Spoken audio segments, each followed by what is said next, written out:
Assalamualaikum warahmatullahi wabarakatuh. Saya Zakia Mawadah dari Prodi Pendidikan Ekonomi A. Saya membuat video ini untuk memenuhi tugas ujian tengah semester Ekonomi Syariah dengan judul Hukum-hukum jual beli dalam Islam. Jual beli merupakan salah satu kegiatan yang pasti terjadi setiap hari dalam kehidupan kita. Baginda Rasulullah SAW juga merupakan seorang pedagang yang melakukan kegiatan jual beli. Lalu bagaimana jual beli itu sendiri dalam Islam? Hukum jual beli menurut hadis dan Al-Quran.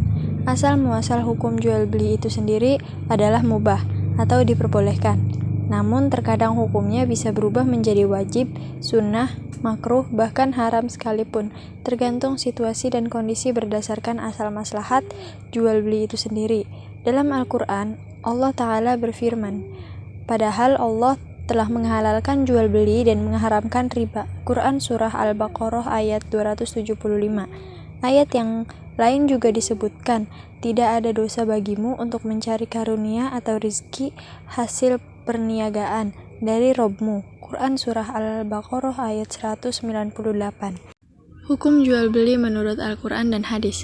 Dalam hadis juga disebutkan dari Hakim bin Hizam, Nabi SAW bersabda, orang yang bertransaksi jual beli masing-masing memiliki hak khiyar atau membatalkan atau melanjutkan transaksi selama keduanya belum berpisah. Jika keduanya jujur dan terbuka, maka keduanya akan mendapatkan keberkahan dalam jual beli. Tapi jika keduanya berdusta dan tidak terbuka, maka keberkahan jual beli antara keduanya akan hilang. Muttafaqun alaih, hadis riwayat Bukhari nomor 2110 dan Muslim nomor 1532. Dari Hakim bin Hizam radhiyallahu anhu, ia berkata, wahai Rasulullah, saya sering melakukan jual beli, apa jual beli yang halal dan yang haram. Nabi SAW bersabda, wahai anak saudaraku, bila engkau membeli sebuah barang, janganlah engkau jual sebelum barang tersebut engkau terima. Hadis riwayat Ahmad nomor 3402. Faktor yang menyebabkan jual beli menjadi haram. Yang pertama, faktor kezaliman.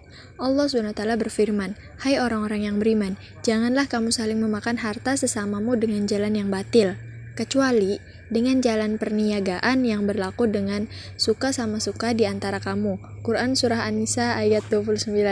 Kezaliman ini meniadakan aturan suka sama suka atau ridho sama ridho antara dua belah pihak yang bertransaksi, dan juga termasuk dengan memakan harta orang lain dengan jalan yang dilarang syariat.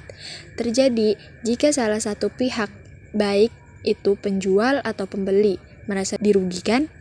Contohnya, jika seandainya seorang penjual tidak berperilaku jujur dalam berdagang, maka di antara penjual dan pembeli akan timbul perselisihan akibat kecurangan penjual. Yang kedua, faktor gharar atau penipuan. Terjadi jika jual beli ini tidak jelas kesudahannya dan kesan itu terjadi pada barang atau harga dalam jual beli itu sendiri, sehingga menjadi seperti judi.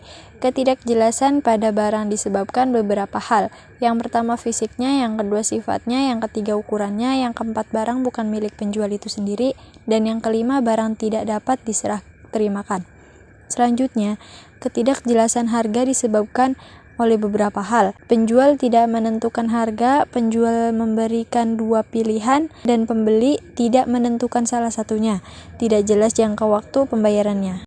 Yang ketiga, faktor riba. Menurut bahasa, riba itu berarti bertambah. Secara istilah, adalah bertambah atau keterlambatan dalam penjual harta tertentu dan merupakan dosa besar yang membinasakan. Allah SWT berfirman, padahal Allah telah menghalalkan jual beli dan mengharamkan riba. Quran Surah Al-Baqarah ayat 275. Allah memusnahkan riba dan menyuburkan sedekah. Quran Surah Al-Baqarah ayat 276. Setiap manusia hendaknya ketika melakukan transaksi jual beli atau selainnya berkewajiban terlebih dahulu untuk mempelajarinya, agar supaya transaksinya sehat dan sah serta terhindar dari transaksi syubhat apalagi haram. Dan ketika kita enggan bahkan cenderung cuek untuk mempelajarinya adalah sebuah dosa dan merupakan kesalahan. Mungkin hanya itu yang dapat saya sampaikan. Kurang lebihnya mohon maaf. Wabillahi taufik wal hidayah. Wassalamualaikum warahmatullahi wabarakatuh.